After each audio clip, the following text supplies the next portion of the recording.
Bueno, escuchábamos recién ¿qué será, qué será? De Chico Buarque. Bueno, ¿por qué estábamos escuchando este tema? Porque lo tenemos aquí, Ariel Garis. Es un pedido de Ariel Garis porque, bueno, quiere empezar su columna de hoy con esta canción. ¿Por qué, Ariel? Buenos días. Buen día, Analía, y buen día de la soberanía nacional. Eso, también, ¿no? Día de la Soberanía Nacional.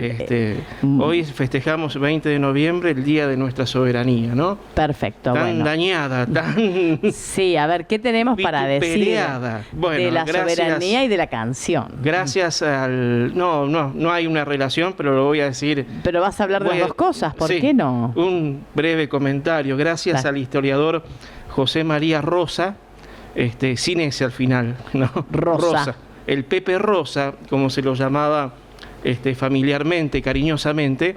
Gracias a él, que era un historiador revisionista, nacionalista, en los años 70, durante el interregno, el breve gobierno de Cámpora, ¿no? Presentó el proyecto de celebrar el Día de la Soberanía Nacional el 20 de noviembre. ¿No? Fue aprobado por el Congreso y en ese mismo proyecto se había presentado también el pedido de repatriación de los restos de don Juan Manuel de Rosas, claro, que estaban en Southampton, y se aprobó también. Las dos cosas. Las dos cosas. Aparentemente iba a ser el ministro de Educación y de Cultura de Cámpora, pero bueno, lo de Cámpora duró tan poquito. Duró tan poco que no llegó a desarrollarse esta política tan importante en educación y en cultura, ¿no? Que hubiera sido... Viene el tercer gobierno de Perón, la fórmula Perón-Perón, con Isabel. Bueno, y ese mismo año, en el 74, Perón muere. Sí. Los acontecimientos políticos, ¿no? La guerrilla, los militares, el acoso permanente de las Fuerzas Armadas al gobierno constitucional, la guerrilla en Tucumán, y más la crisis económica, la inflación, ¿te acordás? Bueno, esto de Celestino Rodrigo, el ministro de Economía, el Rodrigazo, bueno, en la fin. Triple A, todo. La Triple A, todo lo que estaba pasando en ese contexto. El secretario, ¿no? de Perón, y tan allegado a Isabel, que la manejaba completamente como un títere, José López Rega, ¿no? Entonces, todo ese proyecto, ¿no? Quedó trunco. Claro, la CIA, ya que nombramos a todos los que estaban ahí. La PDUV, bueno, el diablo, bueno. Todos y estaban ahí. Todos ahí. Y bueno, y después viene el golpe, la dictadura militar, ¿no? Todo el proceso militar, y bueno, el proyecto de Rosa, de José María Rosa, se perdió. Claro, se perdió en el tiempo. Mira vos, si vos venís a recuperarlo hoy. Bueno, y hoy por eso le queríamos Día de la Soberanía, un pequeño homenaje a este historiador tan importante desde el revisionismo, del nacionalismo. Era un rosista, obviamente, y estableció el 20 de noviembre como el Día de la Soberanía porque justamente en 1845 Rosas era el gobernador de la provincia de Buenos Aires y también era el líder absoluto de la Confederación Argentina, ¿no? Prohibió la libre navegación de los ríos, la entrada por el Paraná a los buques anglo-franceses, y estos desconocieron la orden de Rosas, que era la autoridad legítima, porque Rosas era un dictador, esto no lo vamos a negar, pero era una dictadura legal, que no es poco decir, porque la Asamblea lo legitimaba. Entonces los buques entran porque quieren ir a navegar libremente hacia el Paraguay, y Rosas en la vuelta de obligado les pone las cadenas y su cuñado Mansilla empieza a recibirlos con cañonazo limpio. Fue una victoria pírrica de los ingleses, de los franceses, porque ganaron la batalla de la vuelta de obligado, pero no se salieron con la suya. Claro, no pudieron pasar. No pudieron pasar, y después había que negociar con Rosas para poder navegar libremente por los ríos. Se vieron obligados a negociar con Rosas. Posteriormente, las escuadras anglo-francesas debieron negociar con Rosas. Los franceses eran más reticentes a esto y los ingleses finalmente decidieron negociar.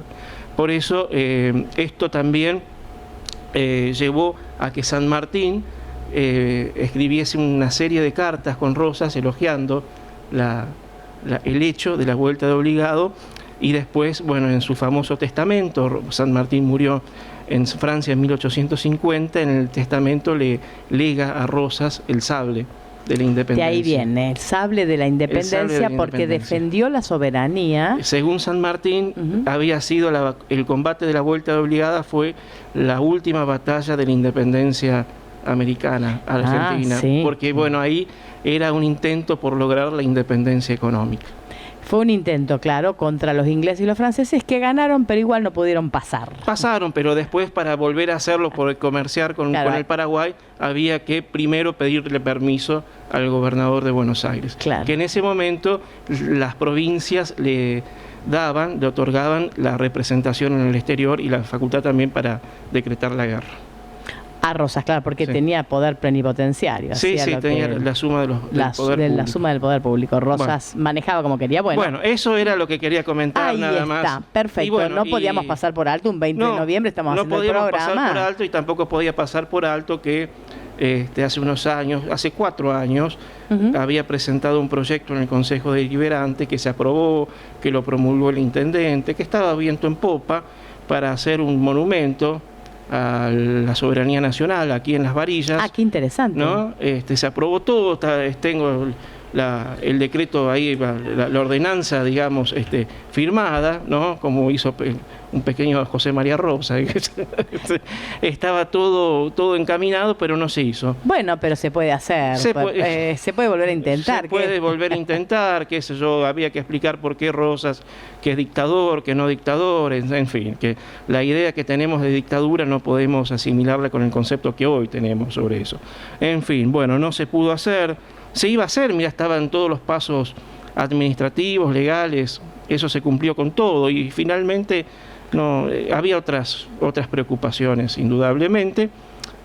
Bueno, también. Pero bueno, la idea cayó bien, así que está aprobado, hay que volver a insistir porque, bueno, es importante, ¿no? Bueno, ahora hay un cambio de... Hay un cambio de gestión, o sea que se tendría que volver a presentar para que eso tenga validez. No tengo esperanza ninguna, pero... Bueno, Ariel, la esperanza tiene que ser como, aunque sea un dicho algo, digamos, una frase muy trillada. Sí, nunca se pierde. Nunca se pierde, es lo último que se pierde. Bueno, nosotros, a diferencia de los políticos, cumplimos con nuestras promesas. Bueno, también no quiero... Yo insistí también en la biblioquiosco, le hicieron, también. Bueno, también, Ariel, hay que decirlo que, claro... Sí, pero 20 años tuve conseguiste Podrían darme un poquito más de bolilla también, ¿no? Porque, estuvo bueno el biblioquiosco, Sí, qué sé yo, casi voy en cana, por eso también. Bueno, ¿por qué empezamos con Chico Buarque? ¿Por qué empezamos con Chico Buarque? Pero yo no quiero no quiero dar vuelta a la página sin que me digas por qué casi vas en cana, Ariel.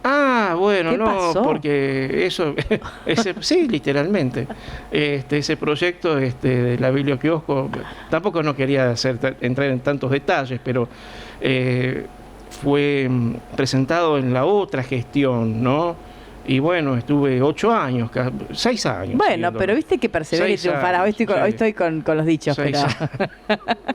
6 años, bueno, insistiendo. Y bueno, y en la insistencia...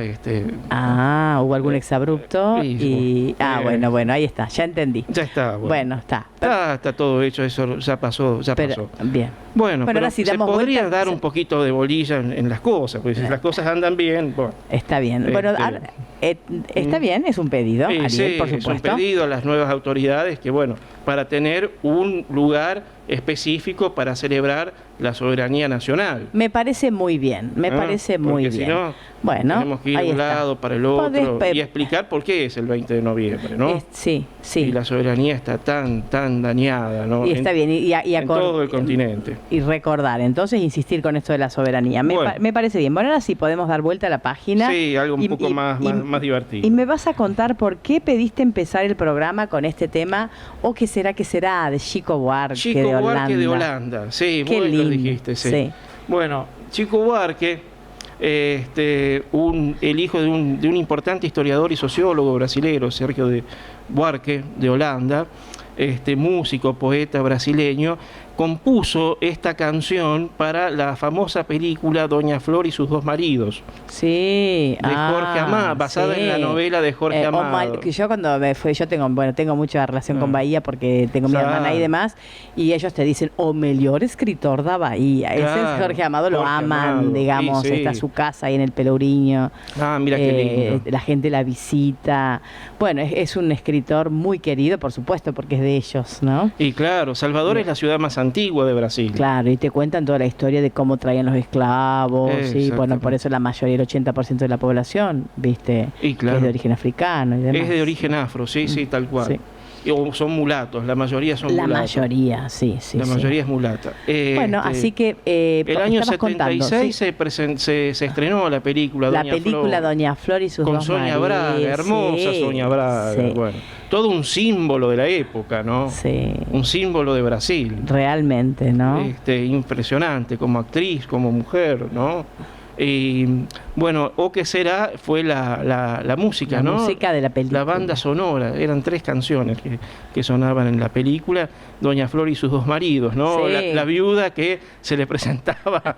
Se le aparecía el otro ahí. Ella dormía con los dos. Con los dos. Con el marido, digamos, que ya había partido, y con el nuevo. Con el otro que era el que había partido, era un atorrante, ¿no? Y se había casado con el farmacéutico, el boticario. Con el boticario. Que era un tipo serio. Está la novela esa en mi casa, porque a mi hija le gustaba mucho. Es fantástica. Es fantástica. Bueno, y Chico Buarque se pasó con él. Bueno, tiene otras canciones, por ejemplo, Construcción. Sí, por favor. Bueno, después la vamos a escuchar también. Un compositor que quedó ligado, ¿no es cierto?, en su momento, en la década del 60 y del 70, a la canción de protesta en Brasil. Claro. Una larga dictadura militar, ya lo vamos a ver, desde 1964, el golpe de Estado en Brasil, hasta el año 85. Sí, duró la dictadura. Qué manera de tener dictadura Brasil, ¿no? Sí. Porque nosotros, bueno, fuimos y vinimos. Sí.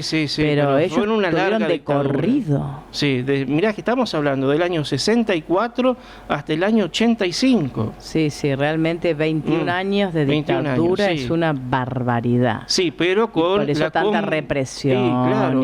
Son alrededor de 5.000 muertos que se manejan en esos 21 años. Mira, nosotros en nuestra dictadura... Sí, mucho más corta, pero con métodos... Y más sangrienta. Y más sangrienta, sí. Porque lo de Brasil había una connivencia, por supuesto, con la sociedad civil, los partidos políticos que se prestaron para un juego. Para un juego que duró 20 años. Lo que se conoce la farsa democrática, ¿no? Porque eran gobiernos, eran dictaduras que funcionaban con el Parlamento abierto. Claro. Que nadie les daba bolilla. Sí, acá cerraron directamente el Congreso. Estaba el Partido Demócrata ese que se había formado, que era... Era una farsa democrática para la que se prestaron. Después tuvieron un accionar un poquito más combativo. A veces se cerraba el Congreso, a veces se abría, pero realmente fueron épocas de exilio, torturas y 40.000 detenidos, ¿no? Sí. 40.000 detenidos. Bueno, muchísimo. Chico Buarque también pasó Fue tiempo uno de los perseguidos. Sí, tuvo que exilarse. Y fíjate vos que en esta larga dictadura brasileña las condiciones económicas fueron deteriorándose en Brasil, pero en Brasil nunca abandonó el plan de infraestructura. Brasil sigue creciendo en infraestructura, ¿no? En megaconstrucciones, pero a pesar de las condiciones sociales. Claro, a pesar de las condiciones sociales, porque a veces nos lo ponen como modelo de desarrollo de un sector, digamos la verdad, porque el desarrollo no es de todos los sectores. Porque en Brasil tienen más analfabetismo que nosotros, en el nordeste hay mucha pobreza. Para decir un dicho, los que cortan el bacalao, ahí claro, los que mandan es la oligarquía paulista. Claro, ahí está el crecimiento Pablo, y el desarrollo que la gente, digamos, pone como ejemplo de Brasil, que no está mal el crecimiento, pero tendría que ser extensivo a todos, por eso Brasil tiene la capital política en Brasilia, la capital económica en San Pablo, donde está la oligarquía, donde están los tipos que mandan, ¿no? Siempre fue así, ¿no? En Brasil las cuestiones así se dividieron. Y la capital cultural, histórica, es Río de Janeiro. Sí. que es bueno uno de los principales puntos turísticos, etcétera. Bueno, y la costa es siempre la zona privilegiada, ¿no?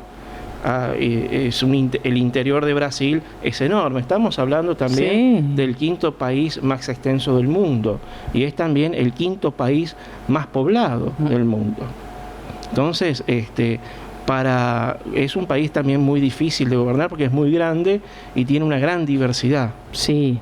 Una gran diversidad, no solo geográfica, sino también en su población, como vos dijiste, el origen afro de la población. Traje algunos números como para ir muy cotejando. bueno, Ariel, dale. Fíjate, viste que dice Buarque en un momento, y el mismo Padre Eterno que nunca fue allá al ver aquel infierno lo bendecirá, ¿no? Sí. Vos sabés que se preguntaron qué quiso decir con todas las metáforas, ¿no? Que tienen esa canción, que son muchísimas. ¿Qué será? Que se ponen los amantes en las alcobas, ¿no? Sí. Vos sabés que no hay explicación alguna. Chico Buarque siempre dijo, miren, explíquenlo como ustedes quieran. Claro, me hace acordar a Cortázar, te lo deja ahí. Sí. Explíquenlo como ustedes porque quieran. Debe tener un sentido, pero una vez dice que Perón, hablando del ABC, que eso es importante, ahí tenés el antecedente del Mercosur. Claro. Pero era algo mucho más profundo lo que estaban buscando Vargas y Perón.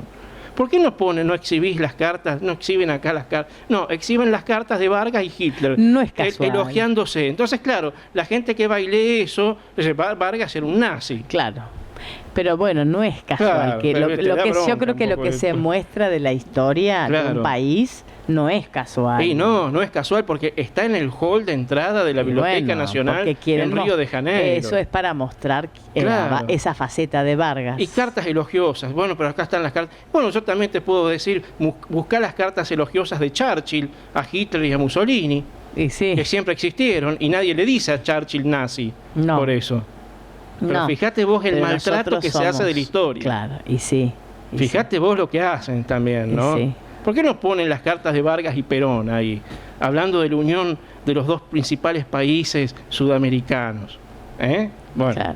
es y ponele un que los dos tuvieran un componente nazi, pero también tuvieron muchos otros componentes. No lo tenían. No, tampoco, ni siquiera. No, eran nazis.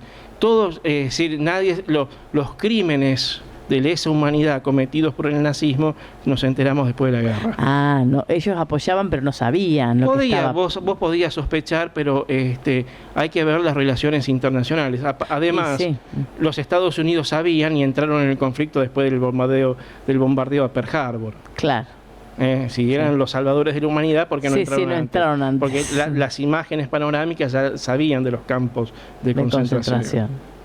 Bueno.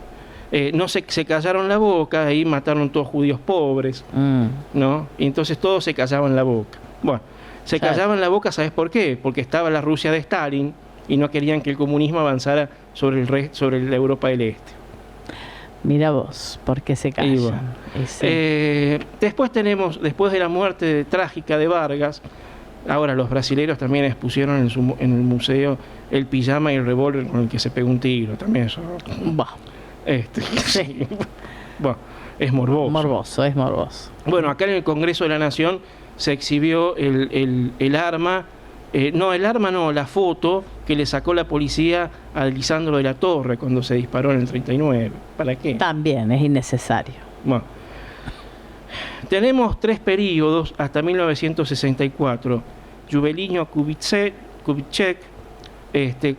Quadros y Joao Goulart. Joao Goulart, tipo muy interesante, era Juan Goulart, era el ministro de Trabajo de Vargas. Ajá. Había sido el ministro de Trabajo de Vargas. Es acá, sobre todo con Kubitschek, donde se construye Brasilia y se traslada a la capital de Río de Janeiro se traslada a la capital. Ahí se traslada. Al interior profundo. Claro. Para sacar de la densidad en la costa, ¿no? Y en 1964 tenés el golpe de Estado a Goulart, al presidente Goulart, que era un tipo muy interesante porque era un desarrollista, ¿no? Las inversiones extranjeras, las industrias, las fábricas, pero no se pudo controlar la inflación y ahora tenemos una larga dictadura de la que hablábamos antes, ¿no? Del 64 hasta el 85, en que gana la presidencia, ¿te acordás? Tancredo Neves, pero eran elecciones indirectas, Tancredo Neves no puede asumir porque va a morir muy pronto. Era un hombre de 75 años y estaba muy enfermo, y lo sucede Sarney, el presidente Sarney. Y ahí Brasil entra en la democracia. En el 85 vuelve la democracia. Posteriormente... un año después que nosotros. ¿Cómo? Un poquito después que nosotros. Un poquito después de que nosotros. Presidente Sarney, que tenía una muy buena relación con Alfonsín. Y estaba Sanguinetti en Uruguay. Bueno, ahí viene la otra oportunidad de alianza, digamos, ¿no? Brasil en este caso. No era el ABC, pero bueno. No era el ABC, porque el Alfonsín ABU. no era Perón y Sarney no era Vargas. Claro. ¿No? Eso ya había pasado. Ya había pasado. Pero bueno, ahí se llevan muy bien Alfonsín con el presidente de Brasil. En los años 90, claro. Y con el presidente de Uruguay. Y en los años 90 tenemos las elecciones directas en Brasil. ¿Te acordás, Fernando Collor de Mello? Sí. Bueno, el Menem de Brasil. Sí, el Menem de Brasil. Vivía en joda, que lo sacan ahí, claro. La corrupción y todo lo demás. Bueno, pueblo en la calle, el pueblo en la calle, todos protestando. Para sacar a Collor de Mello. Sí. Y te acordás que lo asume Itamar Franco. Sí. ¿Te acordás que se sacaba fotos en los carnavales de Río de Janeiro con las garotas? Sí. Las garotas semidesnudas, bailando. ¿Te acordás que era un escándalo? Sí. Bueno, en fin. Bueno, pero en Brasil son divertidos. Y después viene el gobierno del intelectual Fernando Cardoso. ¿No? Sí. El neoliberalismo y cómo aplastó a los movimientos de los trabajadores sin tierra. Los movimientos sin tierra es un elemento muy, muy interesante en Brasil, que son los campesinos que migran de territorio a territorio y crean comunidades, ¿no? Donde no hay propiedad privada, sino que los bienes son mancomunados, los trabajadores sin tierra. ¿Te acordás? Fueron represiones muy, muy fuertes que Cardoso había ordenado sobre estos sobre los campesinos, sobre los sin tierra, el movimiento los trabajadores sin tierra. ¿Qué movimiento también, no? Importantísimo y muy interesante para estudiar, porque con el tiempo se organizaron muy bien y comercian sus productos. Está muy bueno. Muy bien. Bueno, y bueno, después de Cardoso tenemos empieza una nueva historia para Brasil con el PT. Ahí el está, Partido de los Trabajadores. Lula da Silva. Y aparece Lula da Silva, el PT. Y ahí está Chico Buarque de Holanda, que vos pusiste para empezar. También siendo parte del gobierno, ¿no? Una nueva etapa, porque llama a todo lo que es la intelectualidad, los sindicatos. Bueno, Lula era metalúrgico, ¿no? Y lo sucede Dilma Rousseff, a quien le van a hacer un golpe de Estado. Son golpes de Estado con adjetivos, dicen los analistas, porque son golpes de Estado, por ejemplo, parlamentario, golpe de Estado de mercado, con cierto adjetivo, ¿no? Un golpe de Estado parlamentario, ¿no? Y asume Temer. Claro. Llama a elecciones y las gana Jair Bolsonaro. Sí, vamos de mal en peor. Y es el actual presidente de Brasil. Claro. Fue el recorrido por la historia de Brasil. Bien. Brasil llegó, Bolsonaro llegó tan alto con las pavadas que dijo e hizo, porque hay que votar un hombre así, ¿no? Sí. Bueno, acá vamos a hacer un análisis que hizo, lo hizo para el caso de Bolivia, pero bien puede aplicarse para el caso de Brasil, y con esto vamos cerrando. Enrique Dussel, el filósofo, teólogo, historiador, pues qué sé yo, este hombre estudió de todo, ¿no? Es argentino, pero nacionalizado mexicano. Incluso fue rector del UNAM. Mira. Bueno, la conquista de las subjetividades. Enrique Dussel fue un teólogo, participó del movimiento de la teología de la liberación y fundó el movimiento de la filosofía de la liberación. Bueno, en un reportaje que le hace Carmen Aristegui, esa gran periodista mexicana, sobre lo que estaba pasando en Bolivia y la relación de los grupos evangélicos, habló de dos cosas. Dussel, de la relación de los grupos evangélicos en el movimiento golpista boliviano y de cómo el gobierno de Morales no logró la conquista de la subjetividad. Es decir, hay logros económicos que se enumeran, son datos objetivos. Vos viste aumentado tu poder adquisitivo, de consumo, te compraste una casa, un auto, qué sé yo, entraste a la clase media, y esa misma clase media después se le pone en contra a Morales. Ese mismo caso se da en Brasil, se da en Argentina. ¿Qué pasa? Bueno, pasan muchos factores. Los datos objetivos están. La clase media dice, sí, es cierto, accedí a todo esto, antes no lo tenía, pero puedo acceder a más. La derecha le hace creer que puede acceder a más. Claro, que le han dado tiene poco. derecho a más.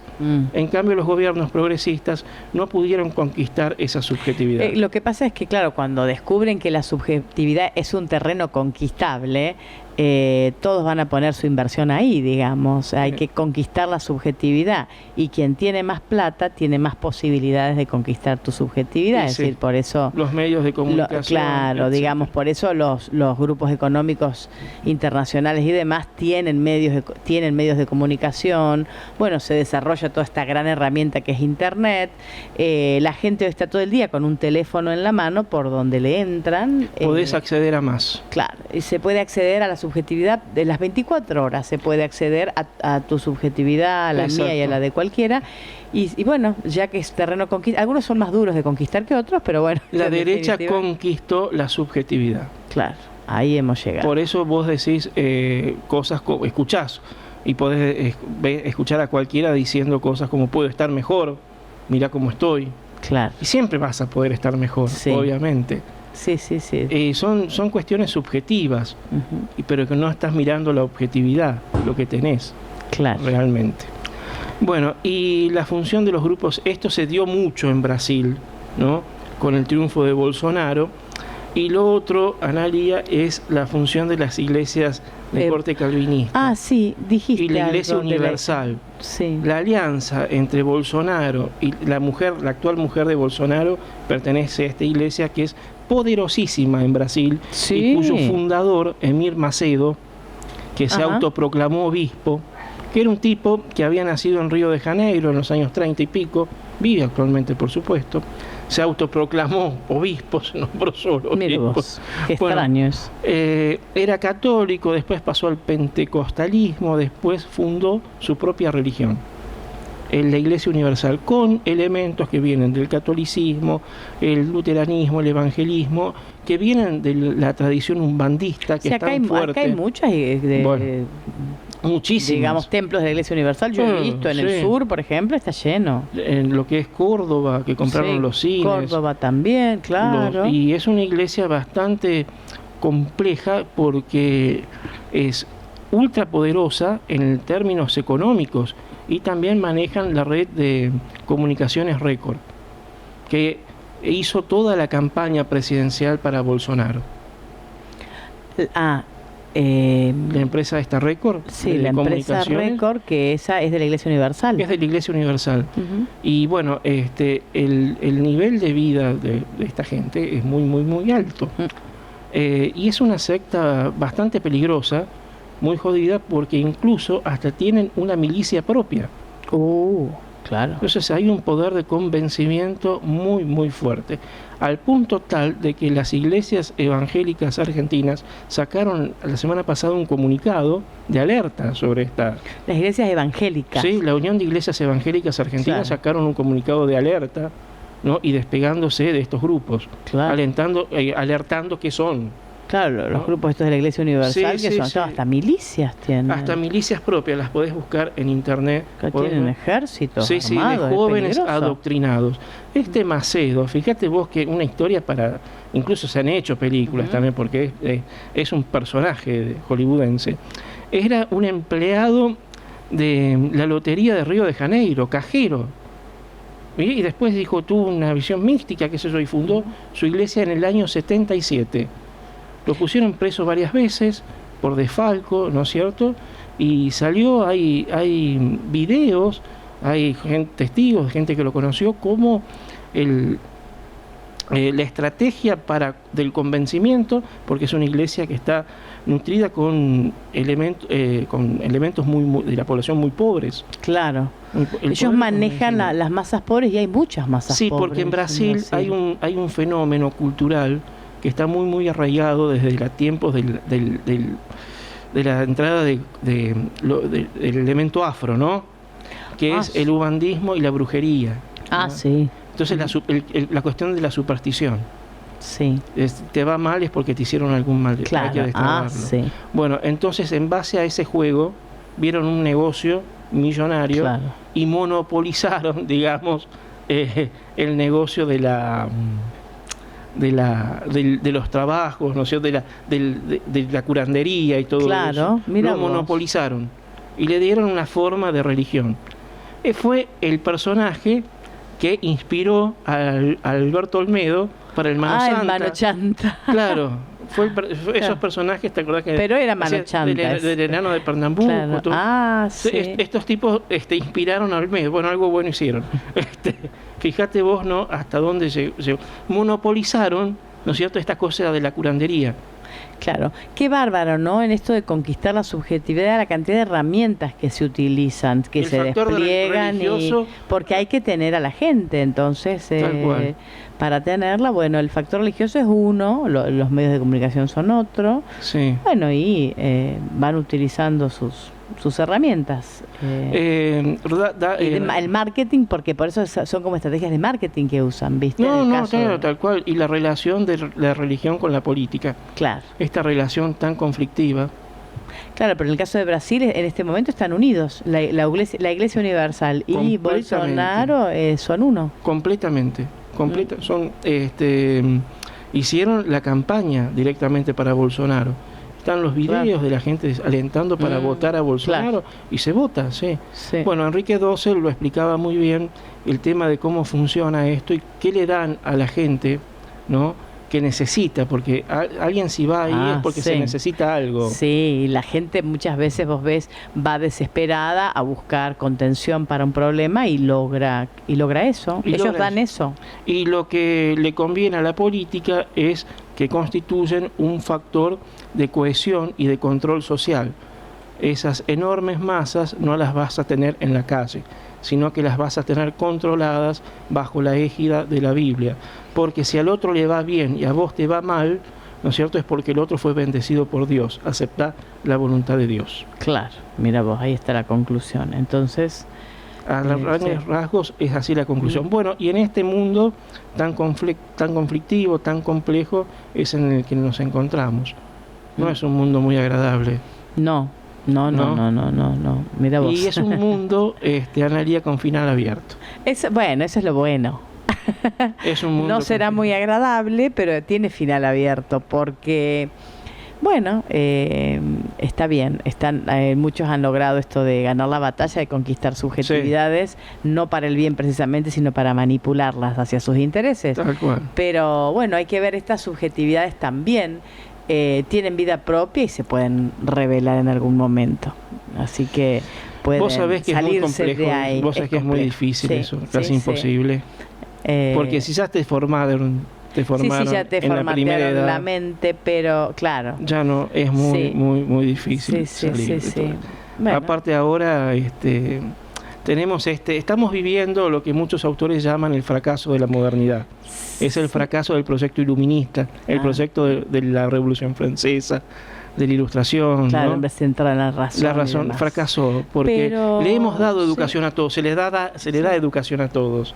Sí. Y esa educación no cumplió el rol que se esperaba, el objetivo no se cumplió. Sí, pero siempre hay algo que no te cierra, ¿viste? O sea, yo creo que te conquistan la subjetividad, pero siempre hay una porción de la población que sigue sintiendo que eso no les cierra. Pero, y empieza a buscar, y en esa búsqueda puede venir ese darse cuenta, ese hacer clic para ver, bueno, que que el mundo así no está bien. O sea, y bueno, y buscarle la salida. Como vos decís, un mundo con final abierto me gusta que cierre así. Sí, es un mundo con final abierto. El tema es si vos querés mejorar el mundo o si querés mejorar tu mundo. Y las dos cosas. Yo creo que tienen que estar las dos cosas, porque sí, bueno. ¿Por qué seguimos a líderes? ¿Por qué tenés la necesidad de seguir a un líder? ¿Qué esperás? ¿No es cierto? No sé, esperamos algo del otro, ¿no? Sí. Esperamos algo que nosotros no tenemos, quizás. Sí. ¿Cómo es? La pregunta que debemos hacernos es eso, ¿no? En realidad no es una pregunta a veces tan profunda, sino que lo que se busca es bueno, tratar de ser parte de algo.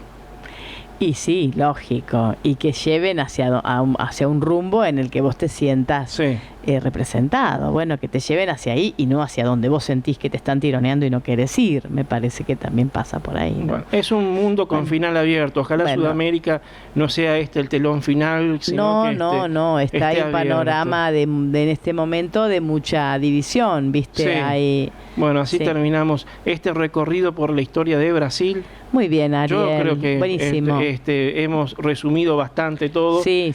Nos excedimos el miércoles un poco, pero está no bueno. voy a ver, el miércoles no voy a estar. No, me voy a Buenos Aires a una conferencia sobre Søren Kierkegaard.